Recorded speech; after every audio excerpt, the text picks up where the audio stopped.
I'm like, I don't know what you're gonna tell me. I need to see it. I need to hear it. Because how else art is to be responded to?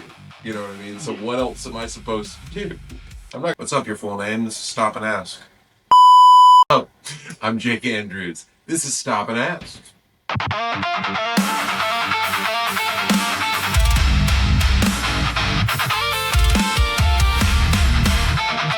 What's going on, Jake? Welcome to the show, man. Hey, how are you doing? How you doing? We were just talking off camera about drummers usually being in the background and not being directly on camera, so this is a little awkward, but we're just going to go for it. I think that's a shame. If you actually got to hear the horrible things we think, I think, it would be way better for the world of rock and roll. It would be way more interesting. Absolutely. You ever watch the Drumeo channel?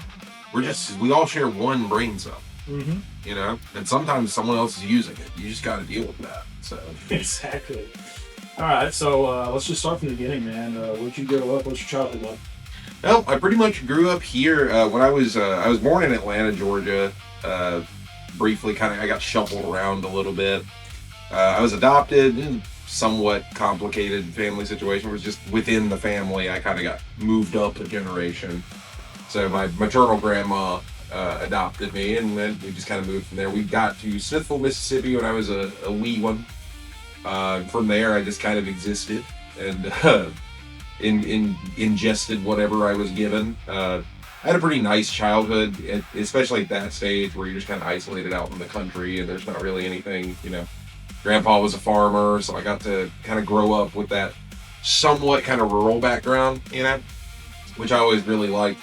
Earliest memories I have of glowing onto music were with my grandpa driving in his truck. He'd have, music playing, and I can remember sitting there trying to click along with it with my teeth. I didn't realize at the time, this is not me trying to be like, I was full of genius. I was like, no, I just didn't realize that I was interested in rhythm. I was like, you know what I mean? Later on, that kind of developed. I was a pots and pans kid, all that kind of stuff. So after that, we moved around a little bit. I lived in Hawaii for a period of my childhood that I do not remember. I was probably 4 or 5 years old. My father passed away when I was pretty young, 4 or 5 years old, so around that time. And then from there, we just kind of stuck. We put our roots in here, moved over to Ren, out in the woods, and we lived there for so long. So that's basically been that. I picked up the drums. Always had an interest in them, but I picked them up for real when I was 12. So, and that was I have one of those childhoods where not much really happened in it, which is good.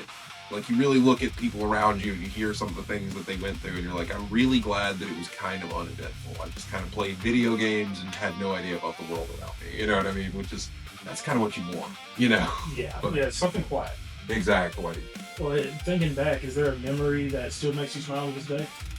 From the childhood. Oh, so honestly, like I said, my childhood is one of those things that probably to my detriment, you go back to in your head for comfort. And what was lucky for me is my mom was always a really fun and amusing person. I can just remember her walking through, and she used to play video games more than I even do as an adult. And I would just sit and watch her, and she played Ocarina of Time. She would curse at the game, and I'm just sitting here, and it was like watching a stream, at 6, 7 years old, Yeah. And that's basically, it's why I've always kind of felt a kinship with Gen Z and Gen Alpha. I was like, yeah, you guys, I basically was making that at home. You know what I mean? So I get it. I get the entertainment you guys are into, Well, who had the biggest influence on you when you were a child? Individually, I was, like I said, I was very, the one, I think, thing that was tough about my childhood was losing my father young. So I always kind of glommed on to different figures as ways to kind of have a surrogate father of a sort. I always used to joke that Gandalf was my dad. You know what I mean? Because I didn't have someone in my life to go and say, that's my father figure. You know what I mean? Right. Not until my teen years, and that ended up getting divided between 20 different people. So, but in my childhood, it was always I glom on to these kind of fictional figures and all that kind of stuff. And that was probably the thing that I struggled with the most. So finding an actual influence in my life, it usually was somebody I didn't know. You know what I mean? My mom ended up being the most tangible influence in my life, and I don't think I appreciated that, but when you're with someone all the time, I had a pretty isolated youth, you do end up like there's no getting around. You know, I'm as stubborn as you can be, and that's my mom. It's just different stuff like that. But as far as the person I aspired to be, it was there were so many different drummers I'd see and be like, that's the coolest guy ever. I want to be that guy. I mean, that was every drummer too. It wasn't even like just one guy. That's him. You know what I mean? So many people are like, oh, that was Buddy Rich for me. You know, if it was anyone, it might have been Carter Beauford. Because the first time I saw like his enormous setup and him playing open-handed and just doing things that I didn't understand at all, I was like, I gotta do that. You know, so. Now you said drums came in at age 12. Did you have a kit? Initially I didn't. I taught myself to play. I got really just into like something in me when I was about 12 years old when I started listening to the radio for the first time in my life, because my mom had never said, you can't listen to this, right? You can't listen to that. I didn't have the most strict parenting there, but she was good about making you feel like you should. You know what I mean? Right. Like, well, I mean, you know, those guys are demonic, just stuff like that, you know. But she wouldn't say, don't do it, you know. So eventually I just was like, I think I can listen to music. I think I'm allowed. I got into, one of the first bands I remember getting into was Green Day, right? Mm-hmm. And I immediately I want to play that stuff. Boulevard of Broken Dreams, that seems easy. I want to play that. So I set up some toys in my house that had a drum-esque shape and sound to them. And I would just sit in front of my TV and try to figure out how to like get the coordination down. I didn't even realize the kick drum was a thing for like a month. You know, and I was like, oh no, you know. But by the time I did get my first kit, which was during the Christmas of that year, I was 13 by that point, I was like, I already kind of had an idea of what to do, and I sat down and was just kind of immediately like, yeah, a little beat. I remember that was, nobody expected me to put that much effort into basically anything. I mean, it's kind of sad to think that like no one in my life was like, this kid's got something. They had to see it, but at that point I kind of showed is like there's something that I can put this energy into, and you know, I was a scatterbrained kid, still a scatterbrained adult, as you can see from, you know, attempting to weave a conversation together with me. But We're making it. Oh yeah. But for me, I just needed somewhere to put all that kind of manic energy, and drums were so immediately soothing. And I think any drummer who has kind of an unquiet brain knows how that is. Any musician. Like as soon as you're sitting there, you're putting patterns together on something, and you're kind of like expressing yourself physically like that. It just kind of quiets everything down. It puts everything into perspective. And I think I immediately glommed onto that. I heard you when you were speaking to Robbie earlier. The word therapeutic came up. I think it's like inevitable. Music is therapeutic because anything that's rhythmic and repetitive is therapeutic to get with. Mm-hmm. But like when you know that you're kind of constructing a language that only you can speak. You know, even like your own dialect of it, because as musicians, we have our voice, we have our touch. No matter what you do, no matter how technical you are, it still sounds like you. And that's a special thing. And you're like, oh, this is my little thing. And when I speak through this, people understand me better than they do when I try to yammer on, you know? So that was something I immediately caught. Like, that's what drew me to it. And even as a kid, I didn't know what it was, because you can't put your finger on that. Who's that philosophical at 12, other than like, I don't know, Wolfgang von Beethoven or something? I don't know. Yeah, and you had mentioned before that you started playing, keeping beat with the song with your teeth. Wolfgang von Beethoven, good God, I'm sleepy. Anyway. You started keeping the beat with your teeth. And that didn't make sense to me, and then I realized I've been doing it the entire interview with different songs, and especially now you brought up Green Day, Boulevard of Broken Dreams. Mm-hmm. Now that song is in my head, and I'm playing it. Yeah. So, yeah, I guess, I don't know if other guitarists or bassists do that, but... I just was like, I'd make this like smacking noise, like this noise with my teeth, because I hear the snare, and I'm like, oh, it makes like a kind of noise. Yeah. So I sat there, and I would just, it annoyed the absolute piss out of my grandparents, out of my mom. Me just sitting there going, while the music's playing, you know? Yeah. But that was, it turns out that was a good thing. I was learning how to count. I remember the first time I figured out what 4/4 was. I was in the car with my grandpa. He's listening to Alan Jackson. And I'm like, Alan Jackson, Alan Jackson, Alan Jackson. To the beat of the music. Yeah. I'm like, that's 1, 2, 3, 1, 2, 3, 4. You know what I mean? That's counting in eighths. So, you know.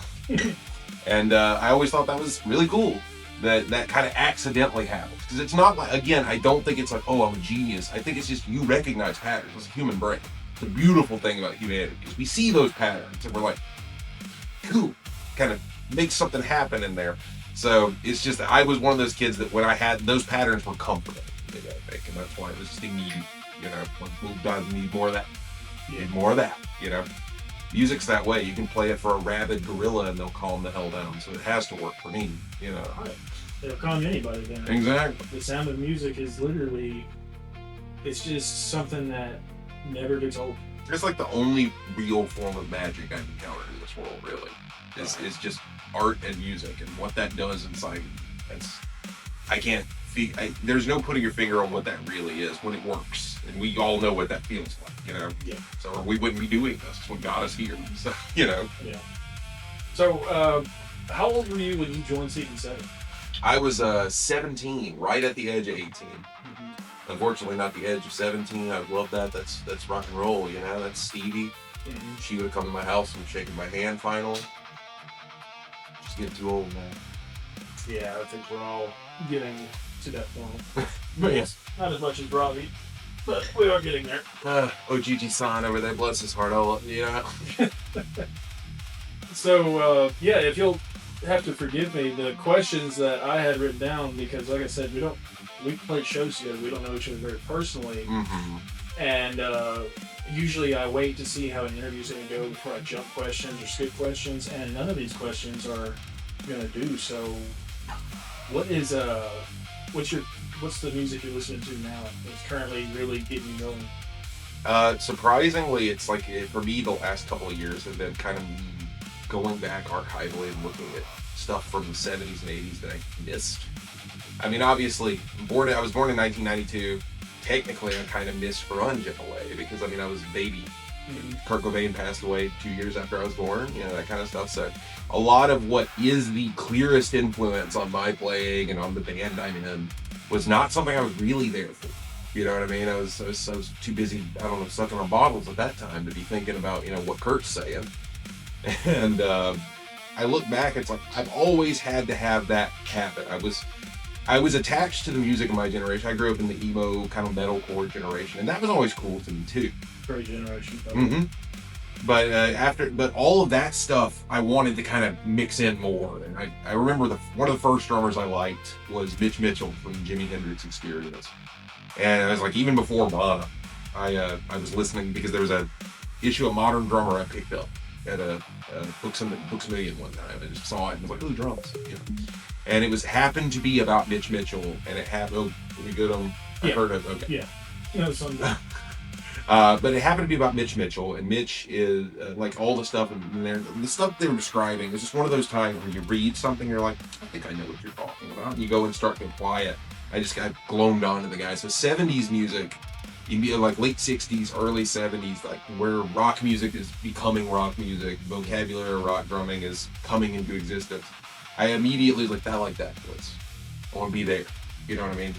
And still to this day, I go back and like 38. I got into 38 Special last year. I was like, oh yeah, power pop and stuff like that. It's like any good song, if it's got a good strong melodic core. I wish I was the cool guy who's like, well, I'm listening to a band right now that makes music with exclusively handmade instruments that they built out of the fur, the llamas they raised themselves. And you know what I mean? It's like, I'm not that cool. I don't listen to anything that's super obscure.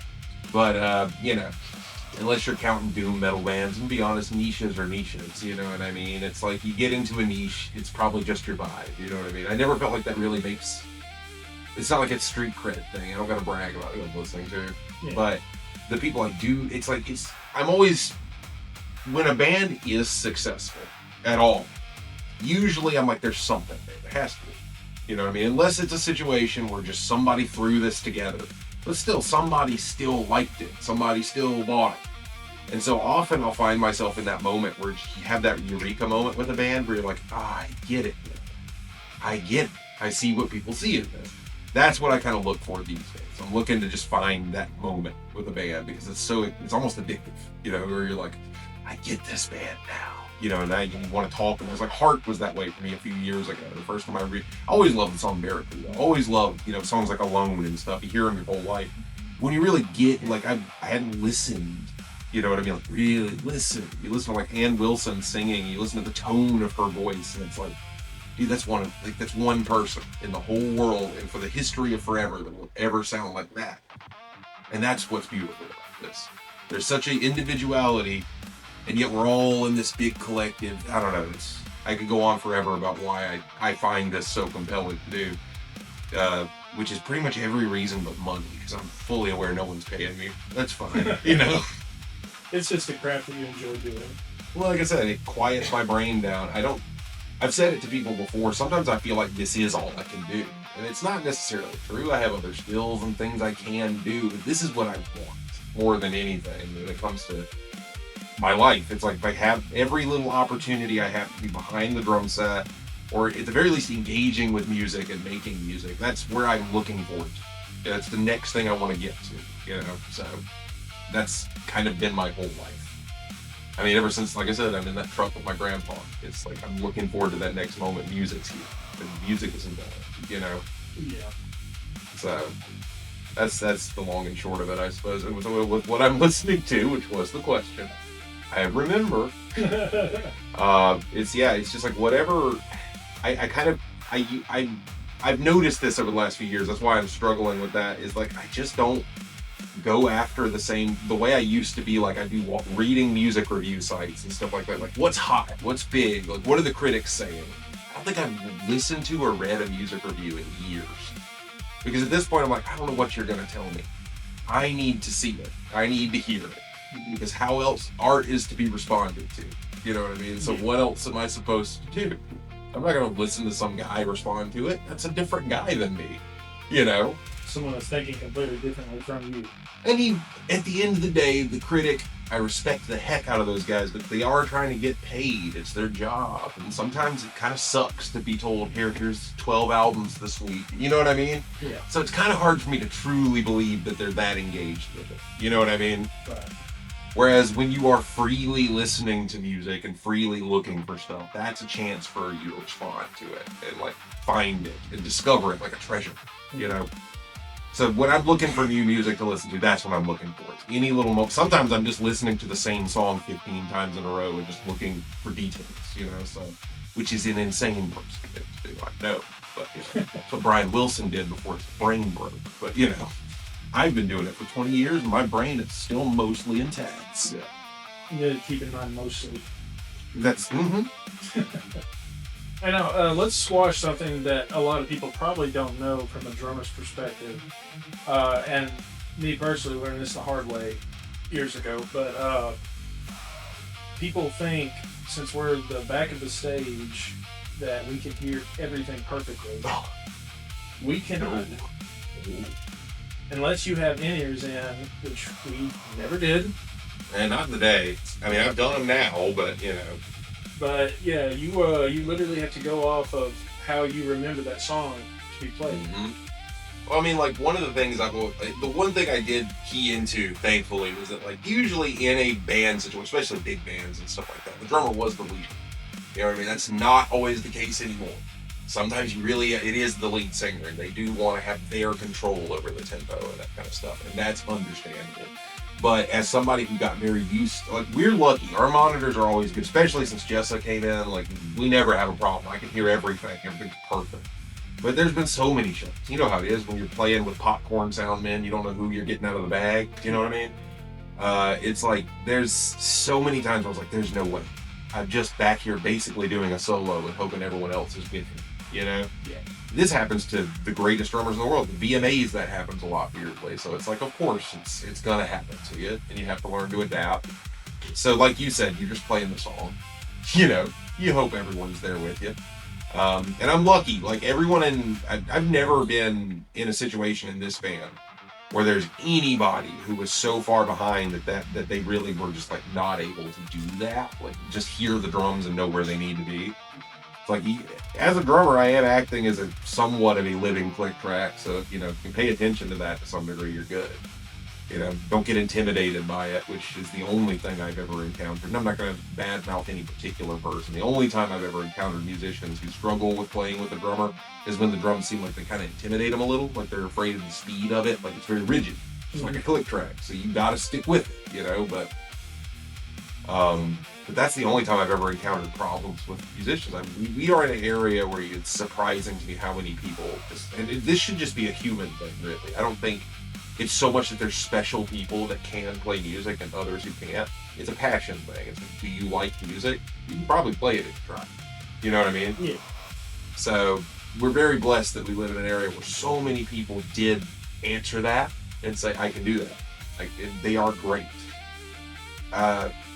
Rest their souls. I've played with some of the best bass players in the world, and not all their souls. Sean's here. Not Barry and Sean, not Barry and Brylan, but you know what I mean. It's like, to me, it feels like I had this is absolutely one of those statements that's going to be like, it's just from my perspective. But to me, playing with Dakota, it was like I got to play with Randy Rhoads. You know what I mean? Yeah. And I got, you know. He was super talented. I feel the same way about Shane. It's like these two dudes were one of a kind, both in different ways. That was magic to me. And of course, the circumstance of it is sad, but the silver lining I see in it is that those were two of the most amazing souls on the planet. They were in my life for a little while, and that's amazing. You know, just wish they could have stuck around more. You know, we'll always wish that. Yeah. And then with Brylan and Sean, they're still here, so I try to appreciate them every day. You know what I mean? Because again, how do we keep getting so many bass players? Such good, characteristic, individualistic dudes, all different, all the best guys, all the best hang, you know. In the rhythm section, you gotta have that. Bass player's gotta be your buddy. If he's not your buddy, what are you guys doing? And that's something with both Dakota and Shane, and honestly, it started to form with Brylan and Sean over time. There's that little psychic link where like you two know exactly where you're gonna go. You know, and the singer's free to do what he wants because we're over there, we're going to hold it down, and we have a plan that we've never talked about. I think that's beautiful. You know what I mean? Yeah. That's the journey of playing music to me is finding those connections. Playing music is 50% of it. The other 50% is like these people that you're with. You know, just doing it by yourself is stupid. You know? I see people who just make music in their bedroom. Like, yeah, but you gotta find a collaborator. It's just not good until that's the case. To me, you know, that's the point of this. It's connection, and it's getting to express yourself together. Yeah. You know. So, what is your favorite brand of drums? If we're talking dream drum sets, it's like as soon as I saw the European guys in the 2010s playing those Sonar kits. Like, I gotta have one of them. Very expensive. But they're so expensive. Yeah, that's like you're buying a freaking Bugatti if you want. You know what I mean? Yeah. So it's like I don't have that kind of cash, but maybe one day, you know, I'll get lucky and win the lottery or something I do works out, whatever, you know, and I hopefully have one. I like DW kits. They are a little bit more reasonable. You know what I mean? Not much, but a little more. They're very beefy kits too. And they are. Yeah, they make a lot of kits with to get granular about it and nerdy. Like I like a different kind of like rock and roll wood, Babinga especially, and even like the heavier oaks are really good for rock and roll. So DW really specializes in that. It's like a lot of their kits really feel like they're made for rock players first and foremost, and not every company really caters to us. And that's not to say that I don't mind having some jazz texture and stuff like that in my kit and having versatility in my kit. But man, those drums that have that nice depth of resonance, you don't have to be tuned to a touch, put a mic on it and it sounds like you're playing like a Stradivarius on the drum, you know? Yeah.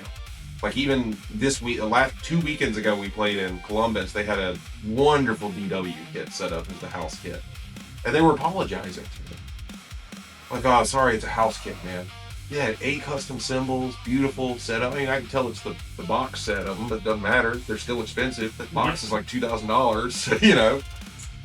And it's like, dude, it was just, oh, he's like butter. Everything was butter. I listened back to the recording. I mean, I'm making mistakes and they sound good. That's how good that kid is, you know.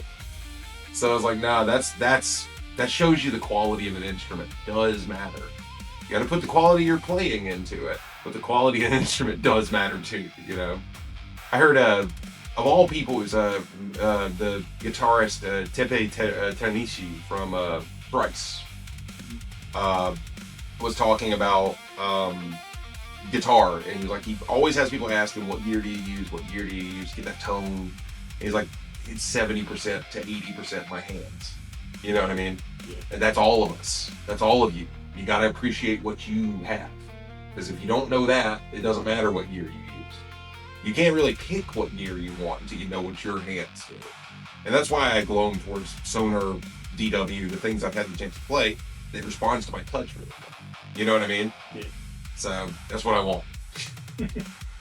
Well, I was thinking a few years ago, we had a manager that hooked us up with recording at a place in Memphis, and I didn't know what to expect. They had a kit that we had to use, and surprisingly enough, when we got there, I think the studio altogether was like a $10 million studio. Right. So we kind of walked into Graceland basically. Right, yeah. And I turned the corner, and the kit, I didn't recognize it at all. I didn't recognize the name or anything. I asked them, and they said, "Oh, it's a custom kit that's about 20 grand just for the shells." I'm like, I don't want to play that. What if I break it? But it had all the, I think it had K Custom Zildjians. Oh yeah, they want those in the studio, of course. Oh my god, that thing was, I didn't want to leave it. Yeah. So, It's like A-Customs are so good live. They're the most amazing stage cymbal to me. They just cut. They sound like butter. You can hear every detail. But in a studio setting, they're very shiny. So they always want darker cymbals for recording, like in those big studios like that. well, I mean, what if, is there anything else you want to add, man? I know we went way off track, but That's me, though. That's Yeah. me. I've had, like, I didn't sleep enough last night, and I'm barely caffeinated, so. we'll get the next interview with you and Robbie at 6 and 7. We'll get some more dangerous and hilarious stories from the road, and Yeah. talk a little bit more about Dakota and Shane. Indeed. But Jake, thanks for coming on the show, man. Appreciate you.